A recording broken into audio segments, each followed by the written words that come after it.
Hola, bienvenidos al canal.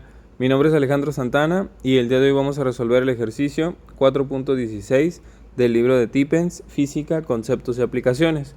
Dice, supongamos que en el trineo del problema anterior se colocaron 200 newtons de provisiones. ¿Cuál sería la fuerza necesaria para arrastrarlo a rapidez constante? Bueno, entonces como podemos ver, por lo que dice el problema, es una continuación del ejercicio anterior, del 4.15. Si no has visto ese video, te invito a que lo veas para que entiendas la idea del ejercicio. Entonces, básicamente lo que teníamos era un trineo que se encontraba apoyado sobre nieve. Entonces, habíamos comentado que teníamos dos fuerzas, o bueno, que se necesitaban de dos fuerzas distintas para que el trineo del reposo empezara a tomar velocidad. Esa fuerza es de 40 newtons y después solamente se necesitaba una fuerza de 10 newtons una vez que el trineo ya tenía una cierta velocidad y si queríamos seguir manteniendo esa velocidad constante, que es algo parecido a lo que nos están preguntando en este caso. También nos decían que el peso del trineo sin provisiones era de 600 newtons. Entonces aquí simplemente al colocarle 200 newtons de provisiones, pues este valor simplemente lo incrementaremos a 800. Entonces ahora tenemos un peso de 800 newtons y decíamos también que nos faltaban dos fuerzas, que en este caso la primera sería la fuerza normal y decíamos que la fuerza normal era la fuerza que ejercía la superficie sobre el objeto que estaba sobre esa superficie.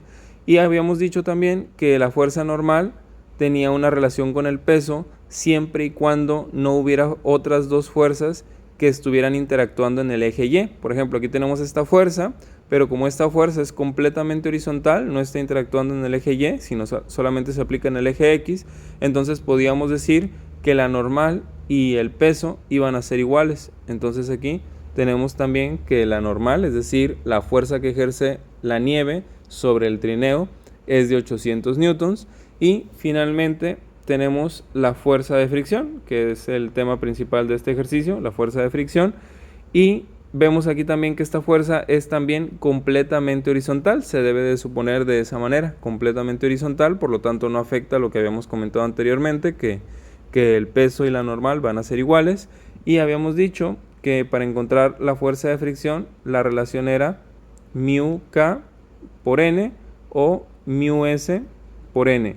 K y S eran dos subíndices que significaban cinemático y estático en el idioma inglés. Esto significa kinematics o cinematics, no sé cómo se pronuncie, y static, que vendría siendo estático. Entonces simplemente para encontrar la fuerza de fricción era multiplicar ese coeficiente por la fuerza normal, que ya es un valor que tenemos acá.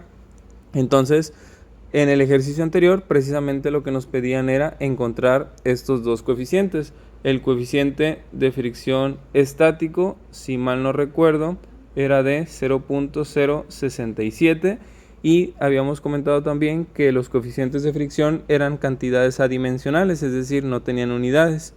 Y el otro, el coeficiente de fricción cinemático, era de 0.016.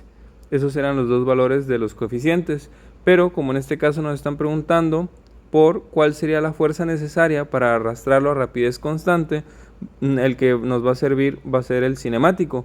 ¿Por qué? Porque este coeficiente lo vamos a aplicar únicamente cuando estemos tratando con el objeto en reposo y que apenas va a empezar su movimiento, y el coeficiente de fricción cinemático lo vamos a utilizar cuando el objeto ya se encuentre andando a una rapidez constante, que es el caso que nos están diciendo aquí. Entonces, como ahora la fuerza normal va a cambiar con respecto al ejercicio anterior, pues ahora la fuerza de fricción también va a cambiar. Entonces lo único que necesitábamos hacer pues es sustituir ahora. Nos queda que esa nueva fuerza de fricción que hay que vencer viene siendo el coeficiente de fricción 0.016 multiplicado por la fuerza normal, que serían 800 newtons. Entonces en la calculadora esto nos da 0.016 por 800, esto nos da 12.8. entonces tenemos una fuerza de fricción de 12.8 newtons. Y entonces vemos que es una cantidad que tiene sentido. ¿Por qué? Porque en el ejercicio anterior dijimos que estos 40 newtons eran la fuerza de fricción que teníamos que romper, es decir, la fuerza de fricción que está ejerciendo la nieve con el trineo es de 40 newtons y entonces por eso era necesarios aplicar estos 40 newtons para poder contrarrestar esta fuerza de fricción y que el objeto se empezara a mover, el trineo. Y después decíamos que ya que el trineo agarraba una cierta velocidad, solamente eran necesarios utilizar 10 newtons de fuerza. ¿Por qué? Porque la fuerza de fricción, conforme el objeto se iba moviendo, iba bajando hasta llegar a 10 newtons y entonces es la nueva fuerza necesaria que hay que romper para que el objeto se siga moviendo.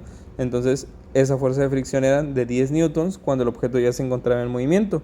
Y en este caso, al tener 200 newtons más por las provisiones que se agregaron, pues entonces la fuerza de fricción también tiene que subir, pero si se fijan no es un valor tan descabellado, sino que son nada más 12.8 newtons, es decir, hay que aplicar 2.8 newtons más que con respecto al ejercicio anterior.